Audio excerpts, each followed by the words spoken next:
Hello everyone, here Dr. Zahid Ansari, Professor Department of Computer Science, Pay College of Engineering, Bangalore, Karnataka, India.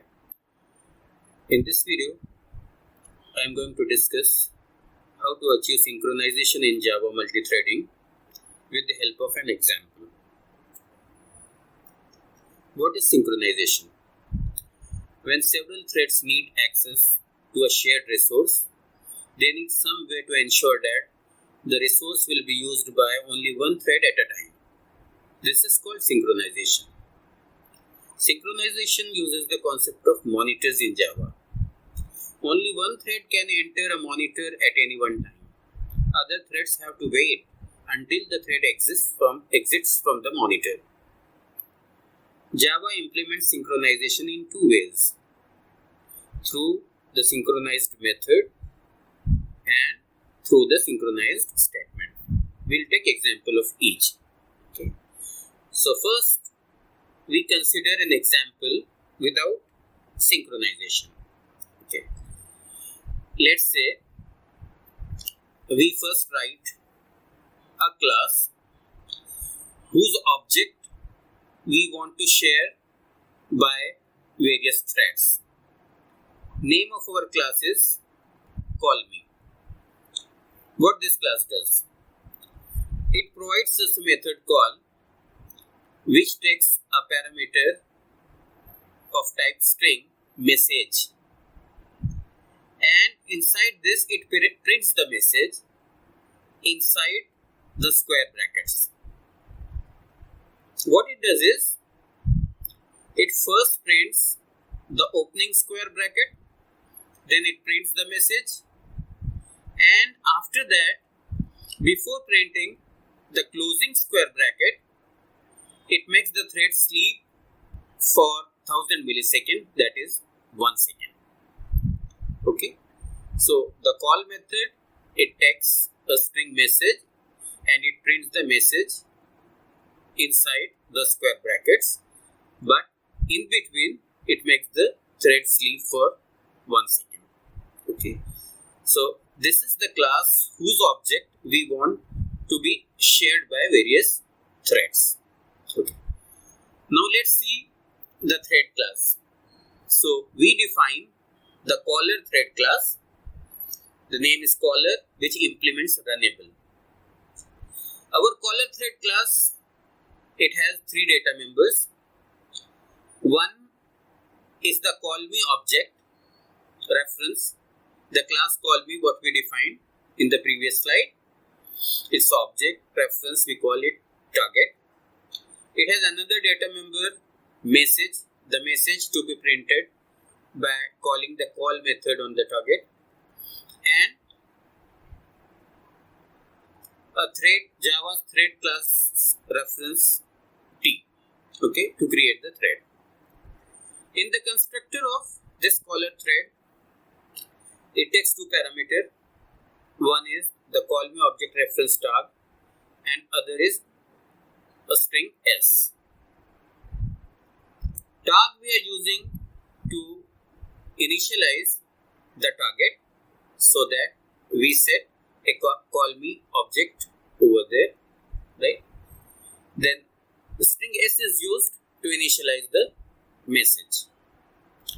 Now we create the new thread by instantiating Java's thread class, and we pass this reference to it so that the thread knows about this object, and when we start the thread at that time, it calls the run method of this object. Okay, then we start the thread over here. Okay, then we implement the run method. In run method, what we do? In run method, we invoke the call method on the target which is a call me object. On that we invoke the call method by passing the message. Okay, so we expect that when the thread is running, at that time the thread should print the message inside the square brackets as we discussed in the previous slide. Now we see the driver class. So name of our driver class is sync.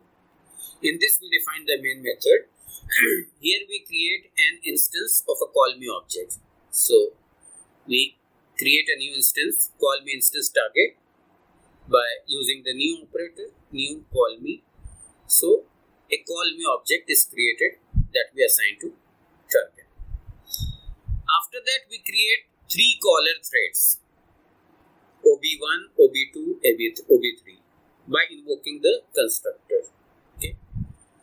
So to each of these caller threads, we pass the same target instance as the parameter. So the call me object target, it is shared between all the 3 caller threads. So we are creating the threads by passing the target, and then we are also passing the message. So we want the caller 1 object to print hello in square bracket. We want the caller object 2 to print synchronized in square bracket, and we want to print the object 3 to print world in the square bracket. Okay.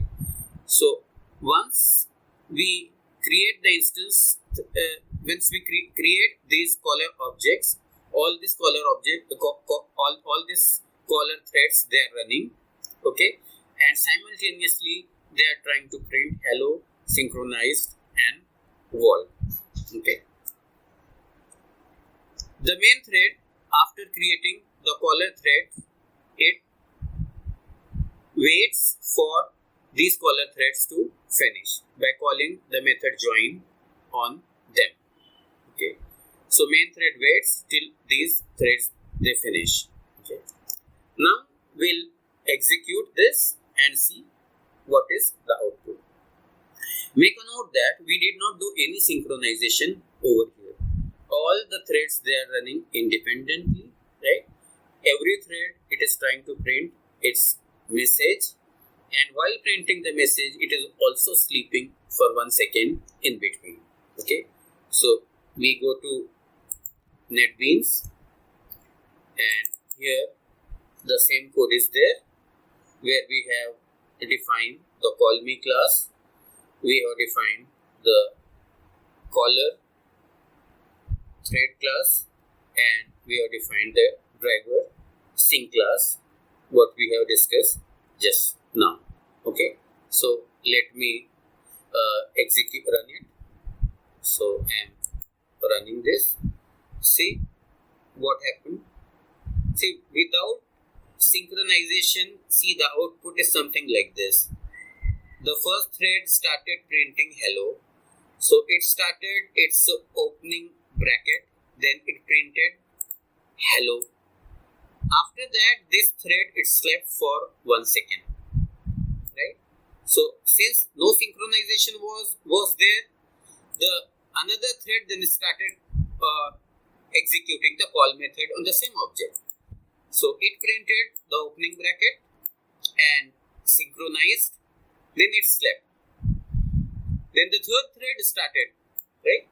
So although the first and second thread, they have not finished printing their closing brackets, but while they were sleeping, whichever was the next thread, it started printing it. Okay, so we are getting this weird kind of output where there is no synchronization. Threads are not waiting for the earlier thread to finish before they start printing. Okay, so if we want to achieve the synchronization, then what should we do? In order to achieve the synchronization, Java provides the concept of the synchronized method. So if we want a method to be synchronized, then if we want a method to be accessed by one thread at a time, then we make that method as synchronized. So let's say here we want this call method to be synchronized because this call method is printing the messages. We want at a time only one thread should execute this and print the message completely. So we make this method as synchronized. So now our call method is synchronized. Okay. So what we expect now is when the different threads they invoke this method call on the same target instance, then at that time, once a thread is executing call, the other threads should wait for it till it completes it. Then only the next thread should execute it. Okay. So let's run this. See here, the first thread it printed hello, then the next thread printed world, and then the next thread printed synchronized over here, right?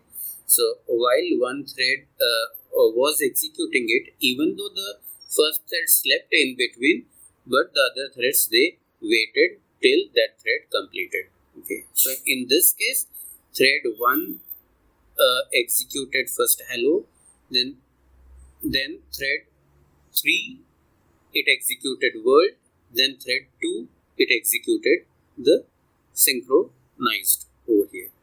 Okay.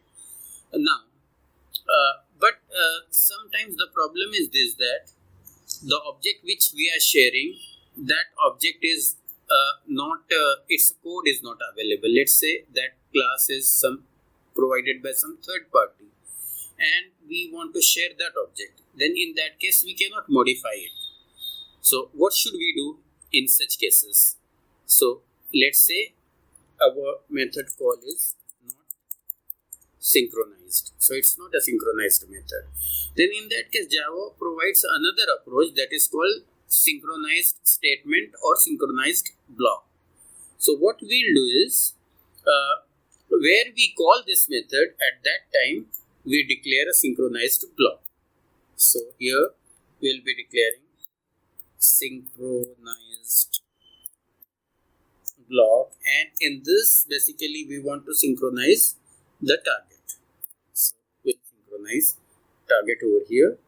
Okay, I create the block, and in this block we'll be keeping this call over here. Okay, so we created a synchronized statement, and within that we are invoking call on target. So expect that Java will synchronize Java will synchronize the target object for us. Okay, so simultaneously only one at a time only one thread will be able to invoke call.